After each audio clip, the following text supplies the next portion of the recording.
So, guys, we must jump into this interview, and this is actually courtesy of Revolt.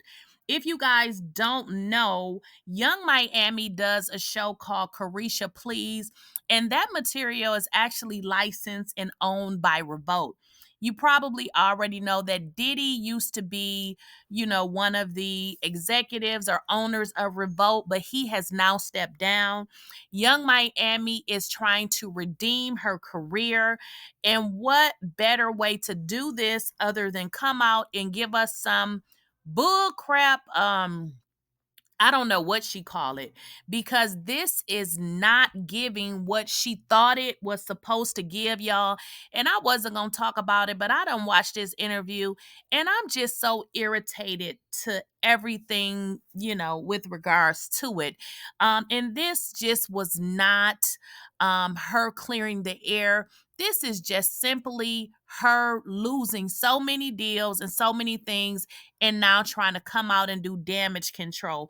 But frankly, I think it's just too late. And guys, before we get into this video, I do need you guys to make sure you like, share, and make sure you are subscribed to the channel. And if you are, just make sure you enable your bell notifications so you do not miss out on a video.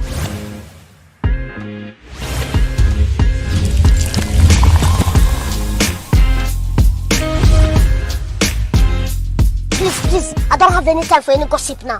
Eh? Yes. So, guys, we're going to get into this interview that Saucysantana did with Young Miami. Now, I am not going to watch the whole video on this channel because there were only specific things that literally made me want to jump out of my seat. And we're going to talk about just those specific incidents. One being why Young Miami chose to stay silent on Diddy allegations. Now, in this video clip that I'm showing you guys, the video but not the audio, I'm going to play it coming up next, and she's going to describe how she is saying her experience was very different, which to me is an issue because you are discounting another woman's experience. And what you're doing is you're telling your abuser it's okay as long as you didn't do it to me. So, y'all, let's jump into this audio and let's just listen to what Young Miami has to say. Being separated. Yeah. When I was dating him, it was love, love, love. The frequency is high. We used to laugh because that's like him saying it's always, "What's up, queen?" Yes. So I just felt like I met him like in a whole new area, and that wasn't my experience. Mm-hmm. Like when I met him, it was just like I told y'all on season 1. I even asked him like, "Why you fucking with me? Why you fucking with a city girl?" So a lot of the things that people really like say about him, you didn't experience that as in dating. That's not something that you saw. So is that the reason why you never said anything? Because I can't speak on something that wasn't my experience, and I can't speak on something that I don't know. I can't speak on these allegations because I wasn't around at the time. I don't know that person, and that wasn't my experience. Domestic violence. He never hit you in a relationship. He was never violent. It was that something that you had to tolerate, or that just that wasn't a part of Being separated. So, guys, I want to change gears just a bit. So, I also want to say this. Nobody knows what Diddy did to Young Miami. Maybe he didn't put his hands on her. But here is where it becomes a problem for any woman or any person. She still never said, I'm sorry that this happened to her, or my heart goes out to her, or my heart goes out to the people.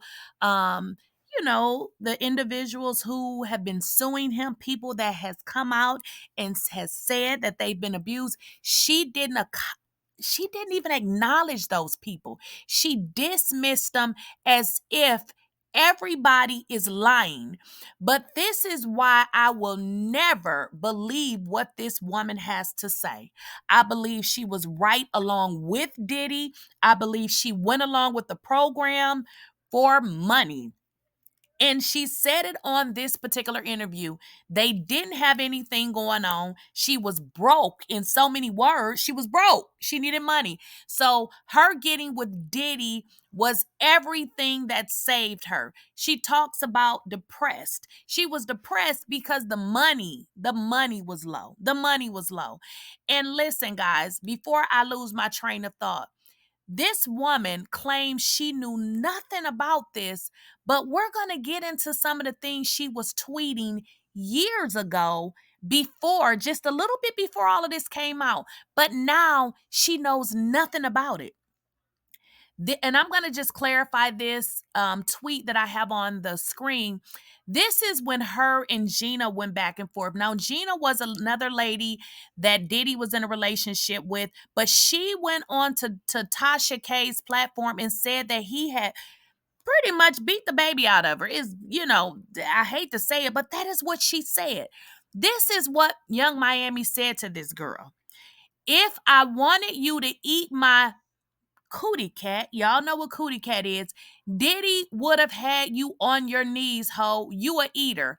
Now, let's make this make sense. How is that a comeback in any type of argument unless you have been in that situation and you know that this is what this girl does? This doesn't, it's given Young Miami that you were involved. So that's why you had a comeback like this, because if I wanted you to eat my cootie cat, Diddy would have you on your knees, ho. You a eater.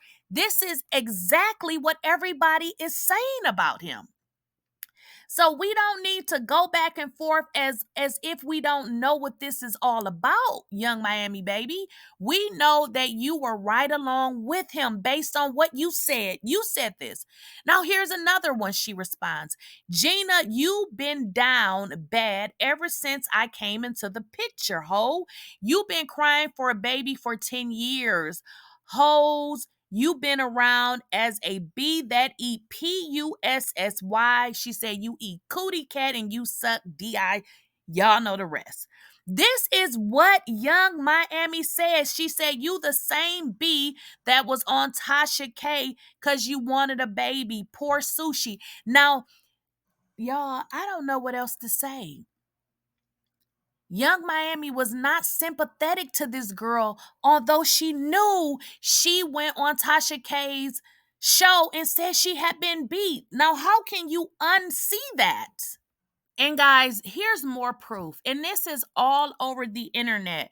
What people fail to realize is once you put something online, it does not matter if you go and delete it, baby. It's out there. So this is her and Gina going back and forth. Young Miami said, y'all hoes play with Diddy, not me. Okay, so this is her going back and forth with Gina. She called Gina a certified freak. Just talking about, all of this mess that is like, how do you know these things?